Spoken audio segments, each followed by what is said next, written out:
So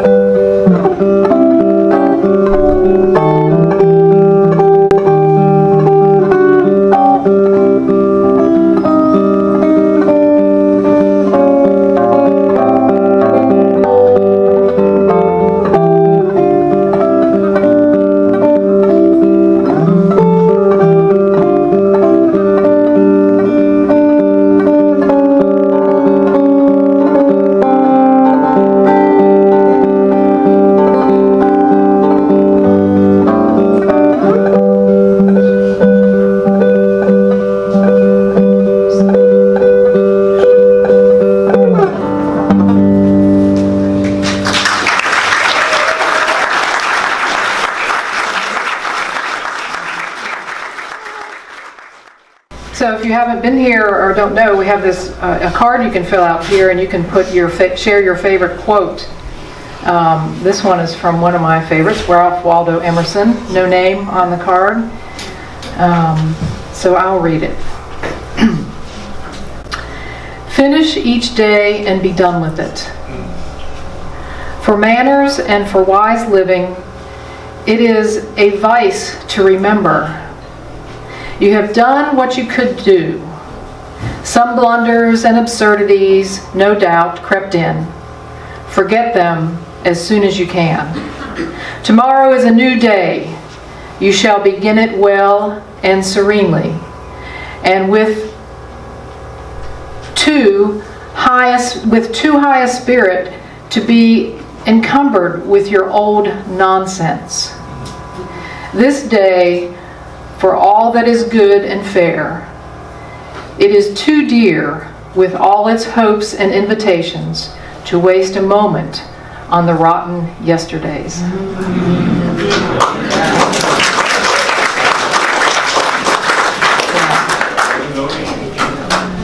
Ralph Waldo Emerson. You know, he was writing the same time my biggest hero, American writer, back in the late 19th century. Yeah. Henry David Thoreau, one of my favorites. But you know what? Before I get started with my message this morning, you know, it's been on my mind what's been in the news about what happened in Atlanta, Georgia. And I'm sad and for a moment enraged, and for another moment sad. And so I want to pray about that this morning. Would you do that with me? Just to take a breath and close your eyes. Because what prayer does, it helps me. It helps me align myself with something greater than I can know when I see the destruction and devastation in people's lives. Because it hurts when I'm looking at that. And so my prayer is this: the cosmic pulse in the universe, divine God, lift my spirits, enlighten me, allow me to be the encouragement and love that is so necessary on our planet. Let me see in every living being worth and value. Let me lift my gaze to see the love that you have sent in each of us. Let me not be discouraged, but let me be the shining light you have sent me to be. With all my faith and hope and strength, I pray this. Amen. Amen. Thank you for that. Thank you for that. Yeah.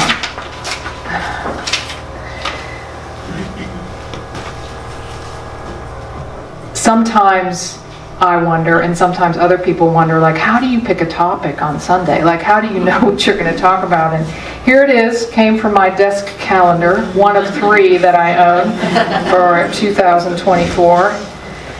This was Tuesday, September 3rd, and this is a quote from Lori Deshane that says this.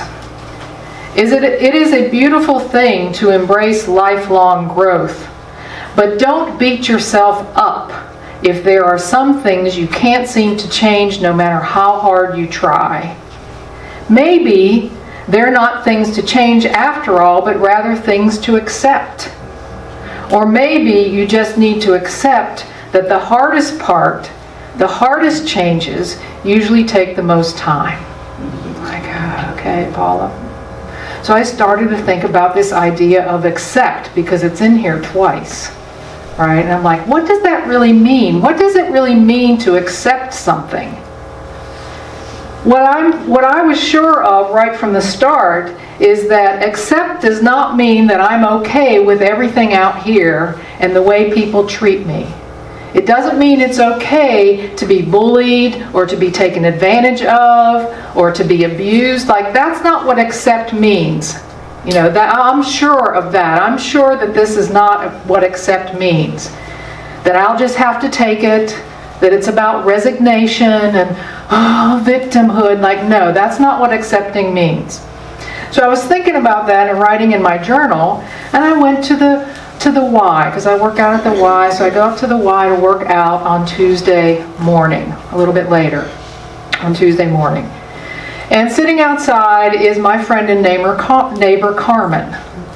And I'm walking up to the door. She stands up to greet me. She gives me a big hug, and she's so appreciative of a card I sent her, because her 26-year-old granddaughter had died just a few weeks earlier. And she was distraught. Of course she is. Carmen's in her 80s. She told me, this is the hardest thing I've ever experienced in my life. In my life. And she said this, though. She said this. She said, I'm learning to be with it. She said, it won't go away. The pain will not go away. I'll have to find a way to deal with it. And I thought, that's what acceptance means. Acceptance means I will have to find a way to deal with this. It didn't change. This was a hard thing for her. You know, she lived, her 26-year-old granddaughter lived 6 hours after they took her off the ventilator. You know, this was not an easy thing for the family to go through. And yet, a mere few weeks later, Carmen is saying to herself, I must find a way. I must find a way. That, my friends, I believe, is a way of accepting. It's not denying just the feeling of that. It's accepting. It's finding a way who she will be in it. That's what I think accepting is about. Finding a way for me to who I will be in that thing.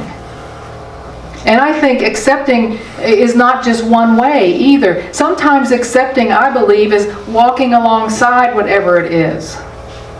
And then at other times, I think accepting is running like hell away from it and getting over there. That's what accepting is. Sometimes accepting is changing the way I'm thinking and behaving. Sometimes accepting is about forgiveness.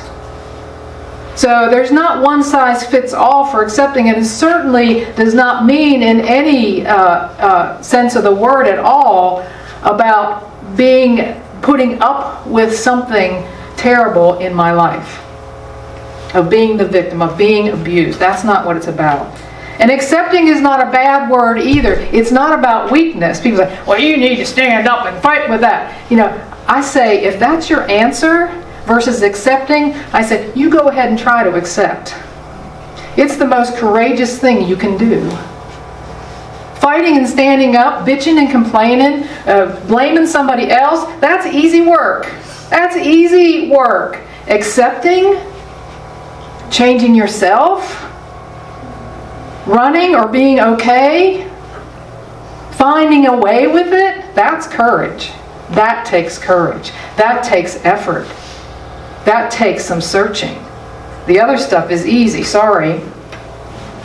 I say just try it if you think it's easy. So here's my rant. Acceptance is not about accepting things that are decidedly not okay. Things that are decidedly, absolutely not okay. It is not okay for children to have guns in schools. It is not okay. It is not okay to be dropping bombs on hospitals and refugee camps. It is not okay. It is not okay for women to be raped and tortured. It's not okay. Our economic inequality in the world is not okay. It's not okay. Elders being scammed of their life savings or having to decide between food and medicine is not okay. Living in the richest nation in the world and not being able to feed and provide medical care for and housing for the people who live here is not okay. Greed and hunger and hatred and violence, none of that's okay. It's not okay for me. It's not okay. None of it. And that doesn't even begin to cover what might not be okay in your life, like losing your granddaughter. There's nothing okay about that. There's nothing okay about suffering in a relationship or struggling in a relationship. That's not okay. And it's not okay to be hurt and judged. And it's not okay to feel like a failure. None of that's okay. But you know what acceptance is? Acceptance is finding a way to be free in the midst of that. Finding a way to be free from the inside. Knowing that that is happening and I can be free from the inside, that is acceptance. That is personal freedom. That is something totally different than saying this is okay. It's becoming free in me. Free to be who I want to be in me. That's what acceptance is about. That's what I decided. It's the mindset of, I am finding a way. I'm still working on it. Carmen is still working on it. I'm finding a way.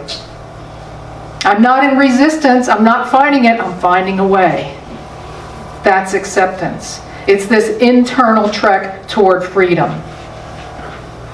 It's this internal trek toward freedom in myself. To be at peace and at ease inside myself. To be strong and steadfast inside myself. Acceptance. That's what acceptance is. That's what I'm saying it is. So the question isn't, can I accept this? That's not the question. The question is, can I accept this? The question is, do I want to feel free? Do I want to feel free? Do I want to feel at ease?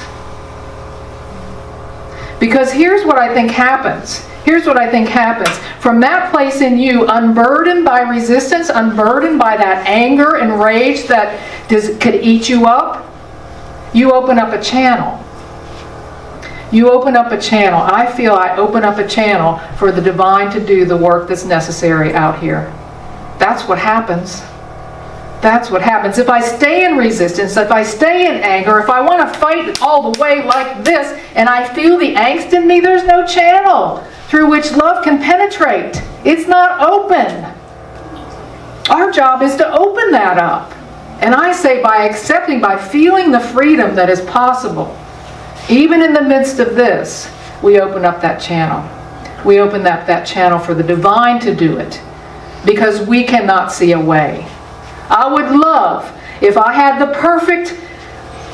perfect response to how to keep guns out of children's hands and out of schools. I would love to be able to just wave my magic wand and make it happen, wouldn't you? Open up the channel, Paula. This is how it works. This is how it works. Let me open the channel in me. Let me accept that this is what it looks like right now, but open up the channel in me. It's not about changing other people.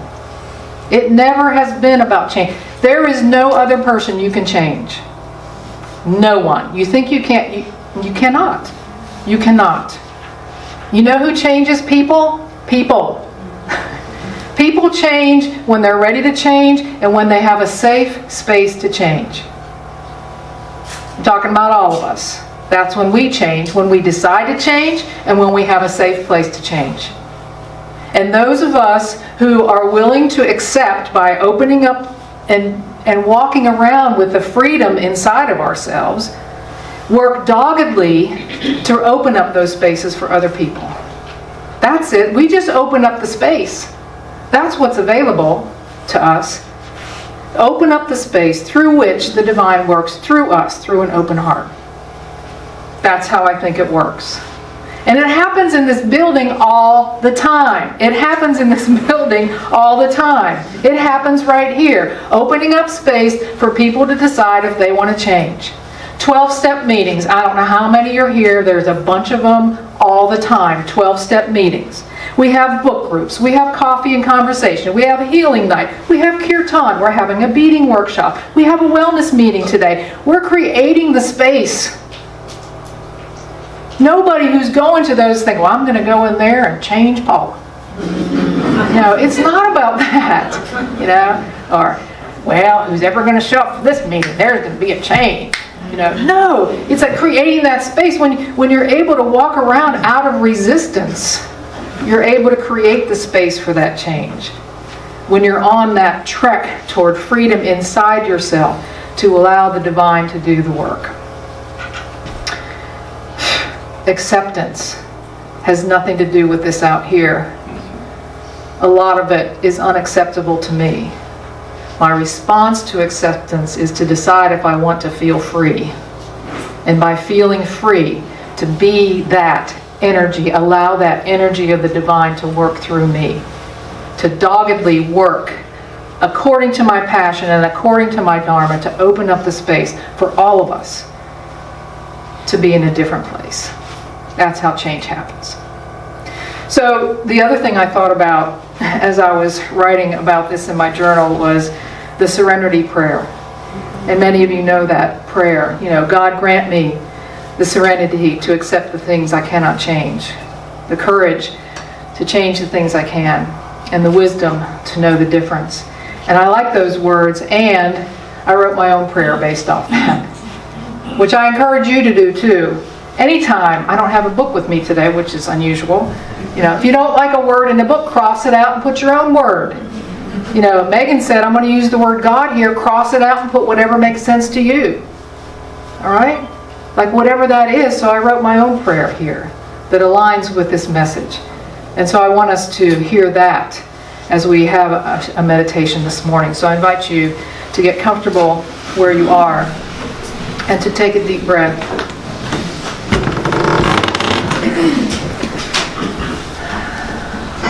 To maybe, through these ideas that I've shared with you, to shift your understanding of what acceptance means. And maybe it's about asking the question, do I want to feel free? Do I want to feel free? Do I want to follow the wisdom of my dear, dear Carmen, who says, I will find a way. I will find a way. So here's my prayer. God, divine love, universal mind, cosmic pulse in the universe, living and breathing me now.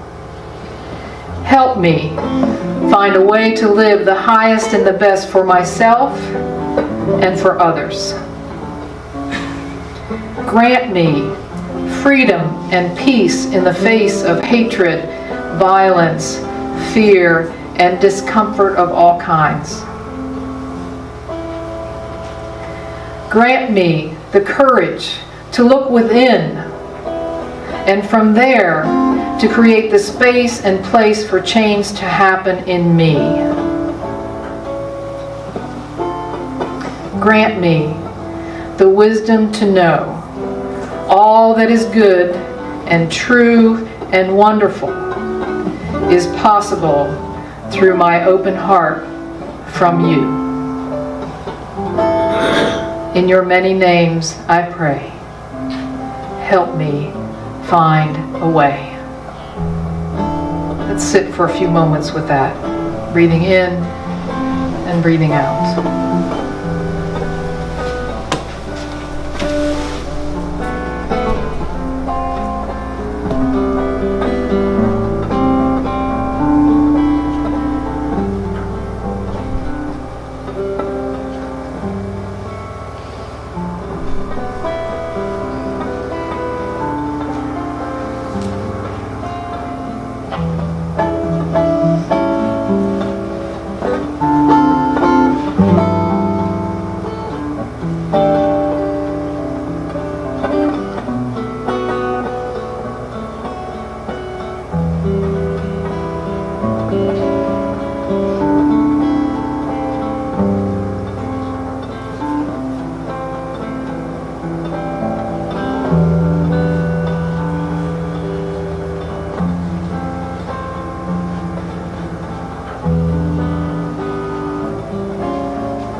Take one more deep breath in and out. And maybe our prayer this week is simply, help me find a way.